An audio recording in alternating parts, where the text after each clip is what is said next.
সকাল থেকে ঘড়ির কাঁটা যেমন ছুটে চলে তেমনি ছুটে চলি আমরা গৃহিণীরা। প্রতি সেকেন্ড, প্রতি মিনিট, প্রতিটা ঘন্টা আমাদের হিসেব করে চলতে হয়, যাতে সময়ের মধ্যে কাজগুলো সামলে নিতে পারি। আর এর মধ্যেই নিজেদের খাওয়া দাওয়া, শরীরের যত্ন নিতেই ভুলে যাই।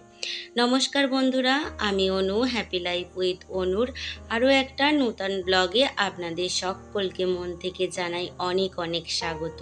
কেমন আছেন আপনারা? নূতন দিন আর একটা নূতন সকাল শুরু করে দিলাম আপনাদের ওই যে বক বক করা অনু তার নিজস্ব গল্প নিয়ে। যেহেতু মাঠে কয়েকদিন আলু খোলা হচ্ছে আর প্রচণ্ড পরিমাণে কাজের চাপও বেড়েছে, জনেদের জল খাবার, রান্না বান্না, তার মধ্যে রয়েছে এই যে আমার শখের একটা কাজ। তো সব কিছু সামলাতে গিয়ে হিমশিম খেয়ে যাচ্ছি। অফ ক্যামেরাতে আজকে ঘরের সমস্ত কাজকর্ম গুছিয়ে নিয়েছি, ভাবলাম ঘরটুকু পরিপাটি করেছি সেটুখানি আপনাদের সঙ্গে শেয়ার করি। আর এই যে রান্না করতে চলে এসেছি, আলু কেটে নিয়েছি, সয়াবিনটা কুসুম গরম জলে ভিজিয়ে নিয়েছি। আজকে একদম সাদা সিম্পল রান্না করব, যাতে চটজলদি হয়ে যায়। 5-10 মিনিটের মধ্যেই এই তরকারিটা হয়ে যাবে। আর আজকে যেহেতু শনিবার নিরামিষ করছি, এতে আদা টমেটো পেস্ট করে দিয়েছি, জিরে ফোড়ন, লঙ্কা গুঁড়ো, হলুদ গুঁড়ো, পরিমাণ মতো লবণ, অল্প পরিমাণে চিনি দিয়ে ভালো করে কষিয়ে নিয়েছি।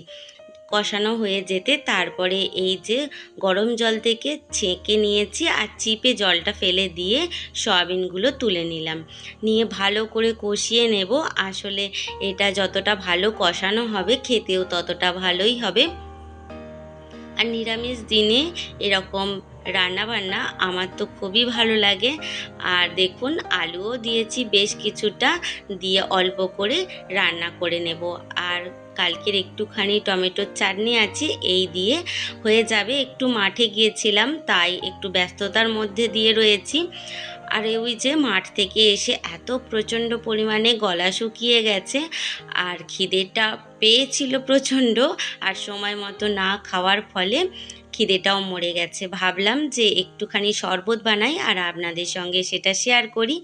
আপনারাও চাইলে গরমে এই শরবতটি খেতে পারেন। এটা খেলে যেমন আপনার মন শান্তি হবে, তৃপ্তি পাবেন, তেমনি আবার পেটও ভরে যাবে। কিভাবে সেটা চলুন তাহলে আপনাদের সঙ্গে শেয়ার করি। আর ওই যে প্লেটের মধ্যে নিয়েছিলাম বিট লবণ, চিনি, পাতিলেবু, আর নিয়েছিলাম একটা জলজিরার প্যাকেট। আপনারা তো দেখেইছেন যে কী নিয়েছিলাম। আর নিয়েছি নর্মাল জল, কেননা মাঠ থেকে রোদ্দুর থেকে এসেছি তো, তাই নর্মাল জল নিলাম।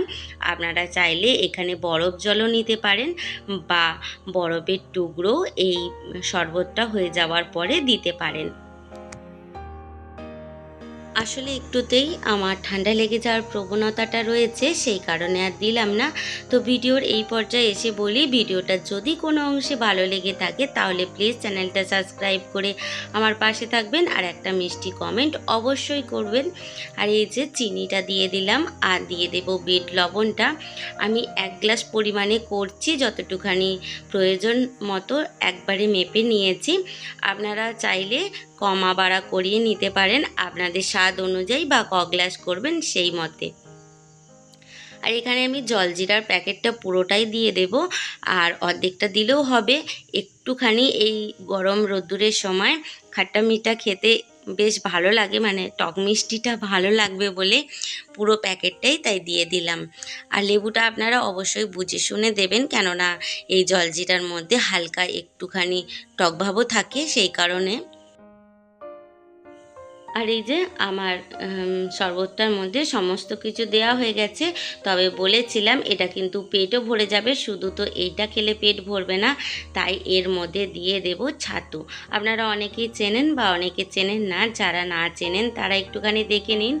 এই যে ছাতুটা পাওয়া যায়, এটা কিন্তু শরীরের পক্ষে ভীষণ উপকার, আর পেটও ভরা থাকে। আর এই শরবত খেলে আপনার সকালের যে জলখাবারটা সেটাও মনে হবে যেন খেয়েছি, এতটাই পেট মানে ভরা থাকে। আর শরীরের তো ভীষণ উপকার। আর গরমের সময় এরকম একটা যদি ছাতুর শরবত পাওয়া যায় যেটা শরীরেরও উপকার দেবে, আপনার শরবতেরও তৃপ্তিটা মেটাবে, তো ভীষণ ভালো লাগে। আর সেই কারণেই আমি এখানে পরিমাণ মতো ছাতুও দিয়ে দিলাম। এটা কিন্তু পাতলা বা ঘন আপনাদের পছন্দ অনুযায়ী করে নেবেন। তবে এখানে বলে রাখি যে আপনারা চাইলে কিন্তু এটা ইফতারির টেবিলেও রাখতে পারেন সারা দিনের ক্লান্তির পরে। আর এই শরবতটা খেলে যেমন আপনার ক্লান্তিটাও মিটবে আর পেটও কিন্তু বেশ অনেকক্ষণ ভরা থাকবে।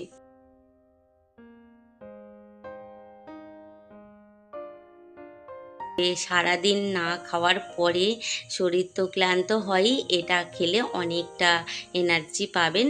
তো ব্যাস আমার মোটামুটি শরবতটা হয়ে গেছে। আর বাকি বিট লবণটা আর চিনিটা দিয়ে দিলাম, দিয়ে ভালো করে গুলিয়ে নেব, তাহলেই আমার শরবতটা রেডি হয়ে যাবে। আর যদি কোনো ভুল কথা বা ভুল প্রসঙ্গ তুলে থাকি তাহলে ক্ষমা করে দেবেন নিজ গুণে। আর এই যে শরবতটা হয়ে গেছে, এবার তো আমি খেয়ে নেব। আর আপনাদেরকে অবশ্যই বলবো যে একবার হলেও ট্রাই করে দেখবেন। গরমের সময় এই ছাতুর শরবতটা ভীষণ উপকারী আর বেশ খেতেও ভালো লাগে।